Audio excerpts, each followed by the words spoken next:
Typhoon Odette continues to barrel through several provinces in the Visayas and Mindanao. Electricity and communication lines are still down in some areas. More Filipinos fell below the poverty line in the first half of the year, according to a survey from the Philippine Statistics Authority. The agency says current wages are unable to keep up with inflation. Another disqualification petition has been filed before the COMELEC, but this time around, it's not just against Bongbong Marcos. The petition claims that several presidential aspirants, including VP Bet Mayor Sara Duterte, have been engaging in unlawful early campaigning.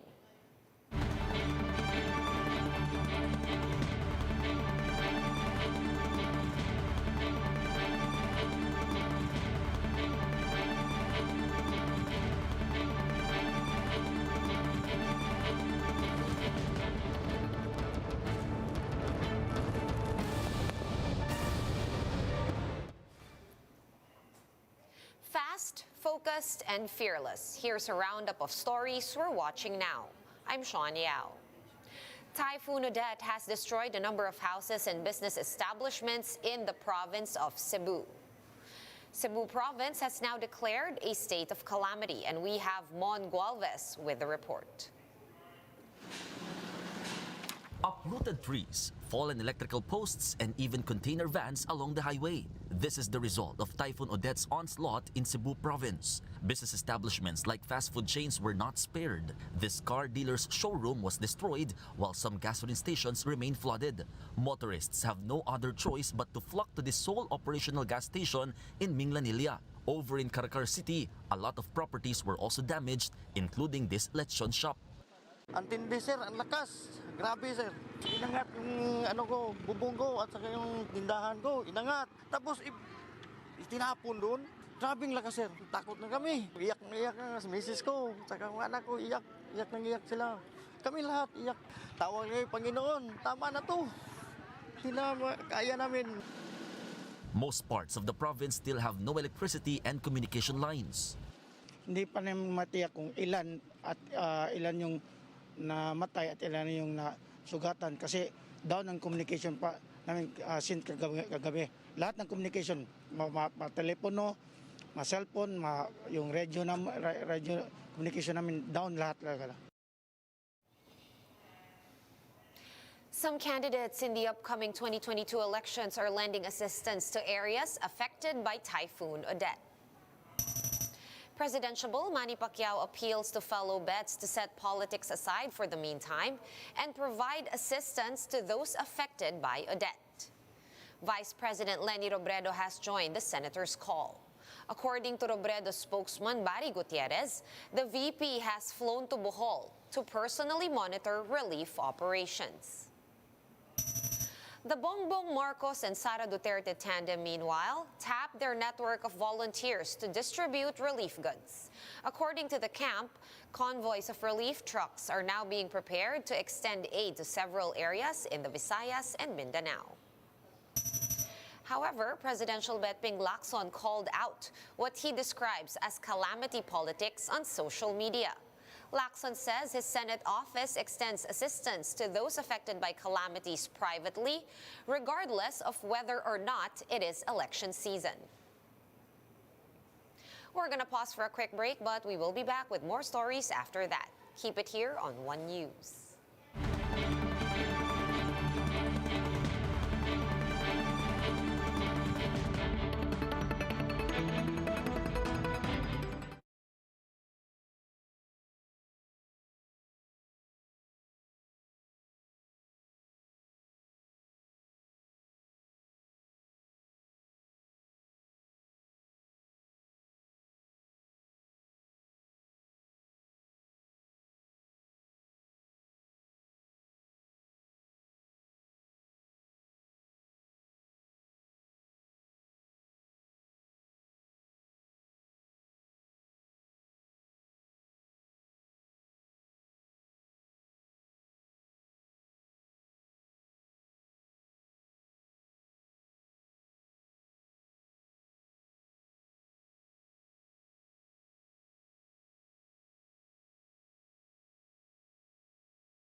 You're still watching One News Now. I'm Sean Yao. Almost 4 million more people have fallen below the poverty line by the COVID-19 pandemic, according to the Philippine Statistics Authority. Mobile journalist Pamela Vasquez breaks down the numbers in this report.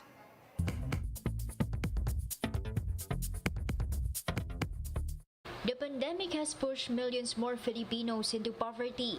The Philippine Statistics Authority on Friday reported that poverty incidence among individuals shot up to 23.7% in the first 6 months of the year. That's equivalent to 3.87 million additional people, or more than 26 million people in total who are poor. Meanwhile, there are now more than 4.7 million families who fell below the poverty line.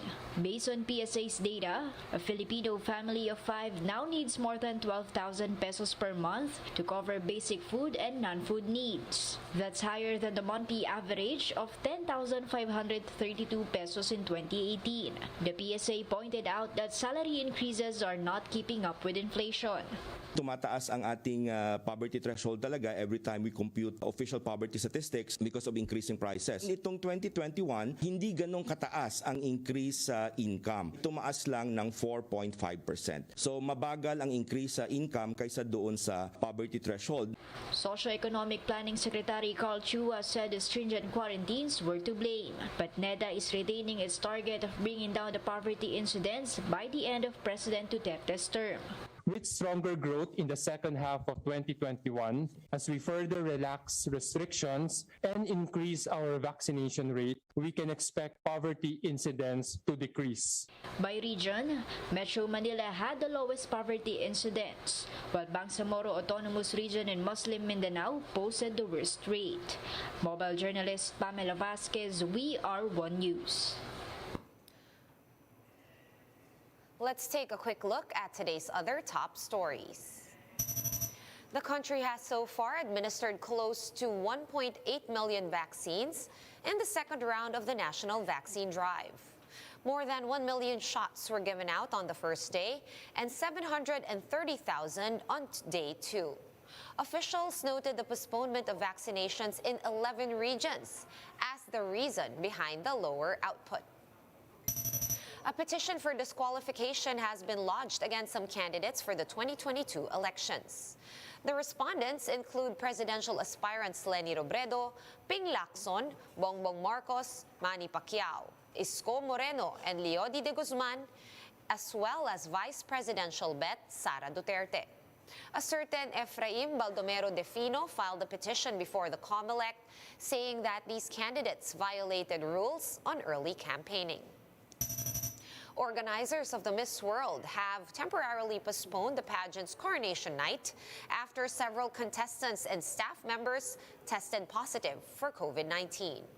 Organizers said the finale, which was to be held in Puerto Rico, will be rescheduled within the next 90 days.